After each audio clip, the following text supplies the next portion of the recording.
Rabu 9 Juli besok, Bareskrim bakal melakukan gelar perkara khusus kasus ijazah Presiden ke-7 Joko Widodo.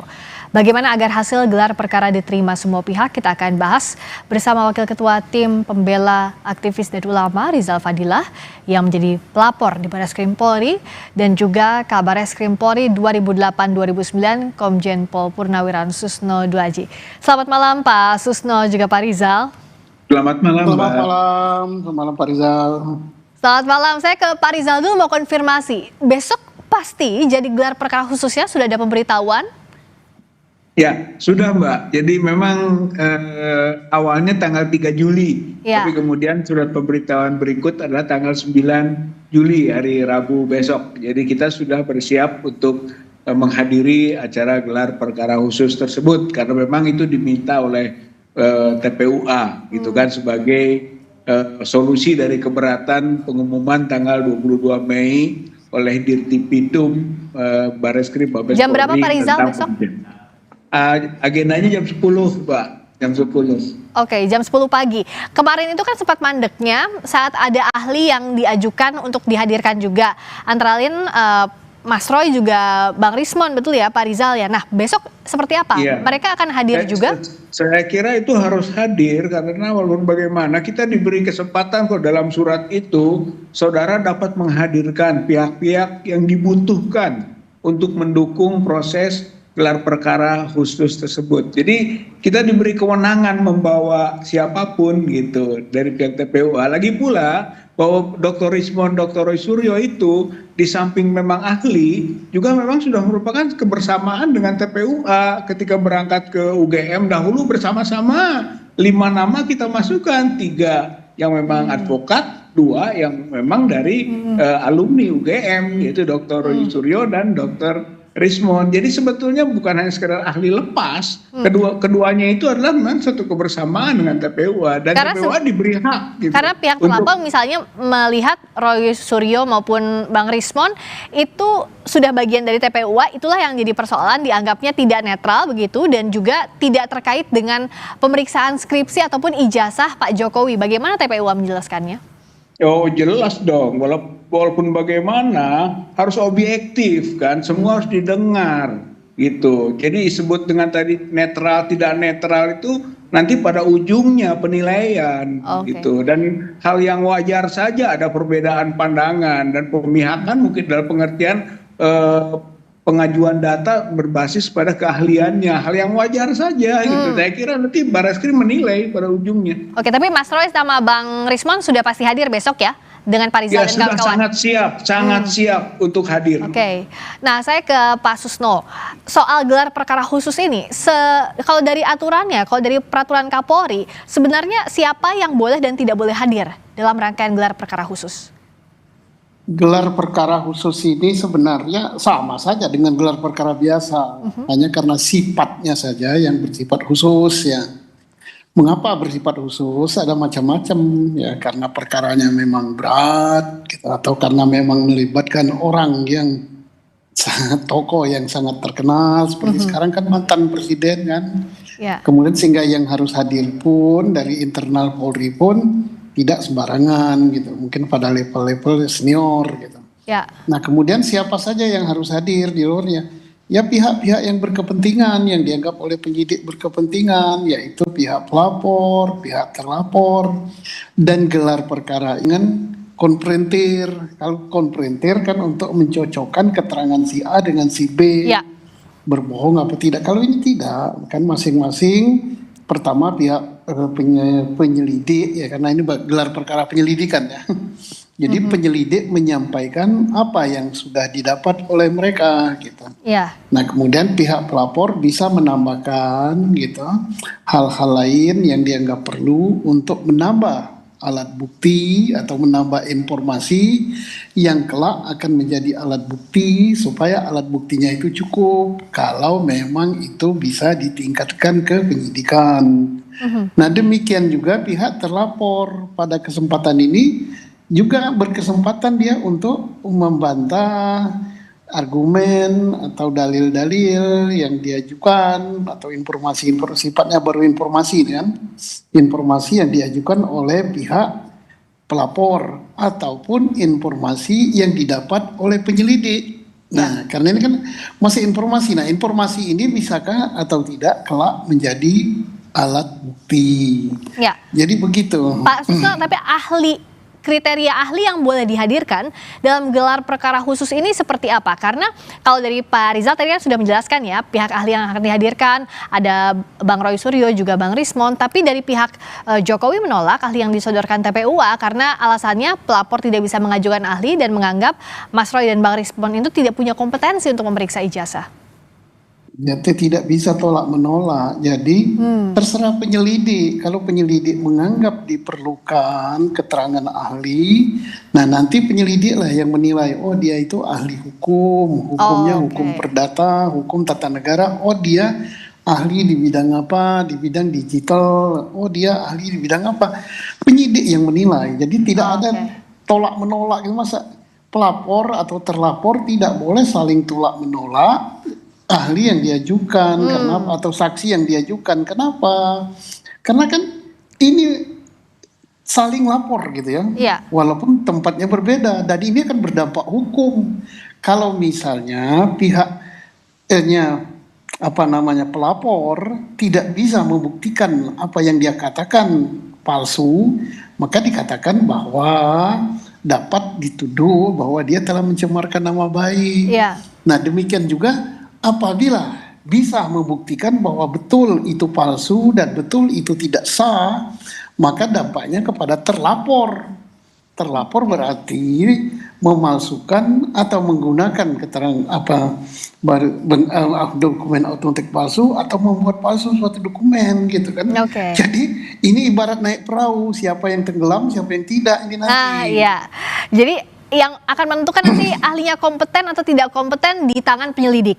Kalau dari TPU, ya di tangan penyelidik seperti tadi disampaikan Pak Susno. Kalau dari Pak Rizal, apa yang memang disiapkan oleh TPUA agar ahli ini memang dianggap kompeten?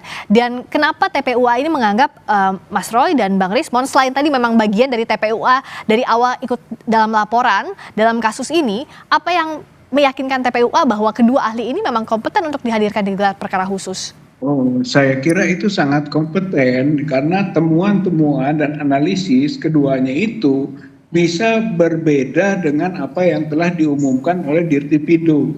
Misalnya, menurut Dirtipidum kemarin dalam pengumumannya, itu ijazah Joko Widodo itu identik dengan 3 ijazah temannya, itu tanpa menjelaskan siapa temannya. Itu kan hanya menyebut identik saja. Sementara analisis ataupun yang sudah ditemukan oleh Dr. Roy ataupun Dr. Rismon yang juga sudah diambil sebagai bukti hukum oleh pihak TPUA dan sampai ke Bareskrim juga menemukan 3 lagi ijazah temannya Joko Widodo itu yang tidak identik dengan Joko Widodo. Saya kira menjadi sangat prinsip sekali di situ. Ada nama Pronojoyo, ada Pronojiwo, ada nama Hari Mulyono, ada Sri Murtiningsih, itu teman seangkatan semua, ijazahnya tidak identik itu dengan Joko Widodo ini misalnya. Jadi sangat mendasar sekali keberadaannya dan hasil kajiannya untuk didengarkan oleh pihak penyidik gitu kan, atau penyelidik atau pihak karawasidik yang memimpin gelar perkara khusus ini. Nah, Pak Susno, sebelumnya kan Puslapfor sudah menyebutkan bahwa ijazah Pak Jokowi identik. Nah, di gelar perkara khusus ini apa yang bisa dibuktikan? Bagaimana mekanisme pembuktiannya untuk membuktikan sebaliknya, misalnya kalau dari versinya TPUA atau menguatkan apa yang sudah disampaikan Puslapfor kalau dari pihaknya terlapor? Saya kira gelar perkara besok tidak akan berkutit kepada hasil pemeriksaan laboratoriumnya. Memang objek perkara ini adalah ijazah itu yang dilaporkan diduga palsu. Tetapi di dalam gelar perkara itu tidak terbatas hanya ke hasil pemeriksaan laboratorium. Bisa saja informasi-informasi lain yang disampaikan, misalnya ada informasi yang didapat di lapangan tentang KKN, ada informasi yang didapat di lapangan misalnya tentang perkuliahan, ada informasi yang didapat di lapangan yaitu tentang skripsi, bahwa skripsinya begini. Karena apa? bisa saja ijazahnya itu sama dengan yang asli, dikeluarkan oleh lembaga yang asli, yang berhak, yang berwenang, dinyatakan juga asli, tapi yang bisa menjadi persoalan bahwa ijazah itu sah apa tidak. Itu kan yang dipersoalkan di dalam masyarakat kan. Ya, UGM mengakui dia yang mengeluarkan. Setelah dicek misalnya ya, ini misalnya ya, ya. misalnya sama dengan yang lain, yang seangkatan gitu. Nah itu berarti kan asli. Ya. Tetapi yang dipersoalkan berikutnya adalah sah apa tidak. Nah sah apa tidak itu adalah yang orang yang memperoleh ijazah itu sesuai dengan prosedur atau sesuai dengan aturan yang berlaku di fakultas itu. Misalnya dia kuliah sekian semester, nilainya memenuhi syarat, KKN-nya ada, skripsinya ada, waktu wisuda dia ikut, and so on and so on. Berarti ijazahnya itu asli dan sah dia memperoleh ijazah tersebut. Itu bisa Nah, digali ini, begitu ya Pak Susno ya di nah gelar perkara khusus. ini kan berdasarkan keterangan saksi nantinya. Oke. Berdasarkan keterangan saksi dan berdasarkan alat bukti berupa barang bukti skripsi yang disita, dokumen-dokumen administrasi yang disita, kemudian dokumen pendaftaran, dokumen Ya. perkuliahan dan sebagainya. Tidak hanya disita saja, tapi dimintakan keterangan dari saksi yang berwenang mengelola tentang barang tersebut. Ya. Nah itu. Kalau dari Pak Rizal, apa barang bukti yang berbeda dibandingkan gelar perkara biasa sebelumnya yang akan dibawa oleh TPUA pada gelar perkara khusus besok? Ada yang Ya. barukah?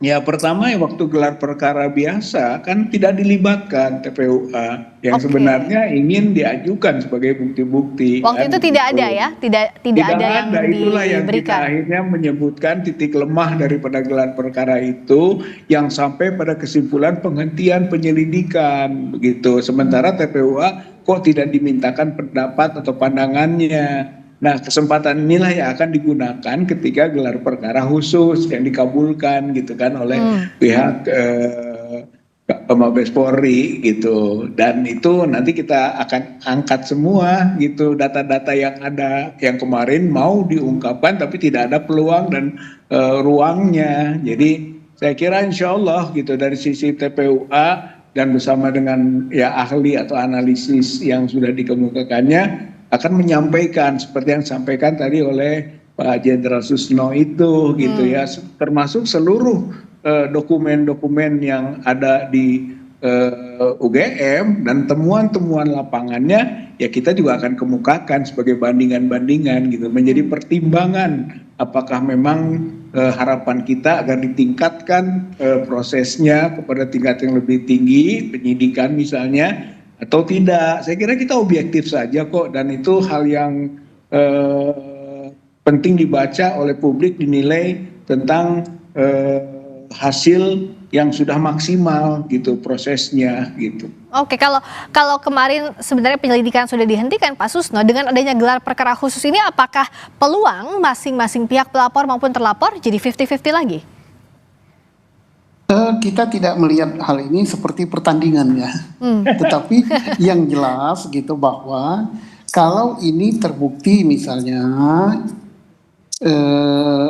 asli tapi palsu, nah maka pihak daripada Dr. Tipa dan Pak Rismon dan sebagainya tidak bisa dia dikatakan telah mencemarkan nama baik, gitu kan? Demikian juga sebaliknya kalau ini misalnya terbukti asli dan sah, nah tidak otomatis bahwa Pak Rismon CS itu menjadi tersangka gitu.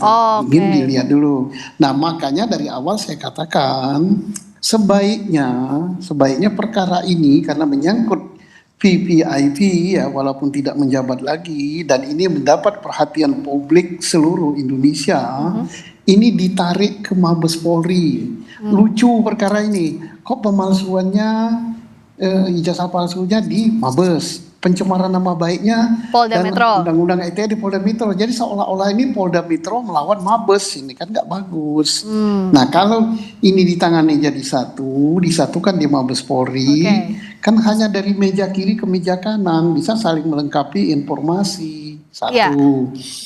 Yang kedua di dalam menangani perkara ini walaupun ini bukan perkara perdata, berilah kesempatan daripada masing-masing pihak itu sama untuk membuktikan apa yang mereka laporkan gitu Iya. kan. Yang mereka laporkan tuh kalau di dalam perdata kan apa yang didalilkan. Dalilkan, betul. Jadi sekarang kesempatan dari masing-masing pihaknya untuk membuktikan harus sama, meskipun bukan perkara perdata, pun gelar perkara khusus besok juga menarik untuk kita nanti ya, apa yang akan disampaikan dari TPUA dan bukti-bukti baru itu ya Pak Susno ya? Oke. Iya, dan ada satu lagi kita harus hormati ya. Kan ada yang mengatakan, wah ini ada apa kok belusukan sampai ke kampung, sampai ke daerah, kok ngelacak dosen pembimbing. Tidak apa-apa, itu namanya usaha. Usaha untuk membuktikan bahwa apa yang dia dalilkan itu benar. Sebabnya kalau tidak benar, maka dia akan menjadi sebaliknya gitu. Nah, dan dalam hal ini maaf ya, saya tidak memihak kepada Pak Rismon CS, saya tidak memihak daripada Pak Jokowi.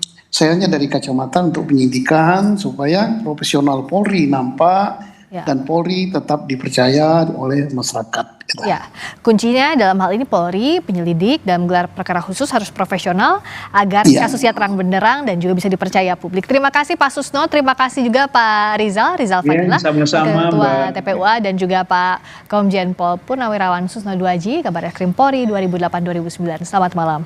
Selamat malam.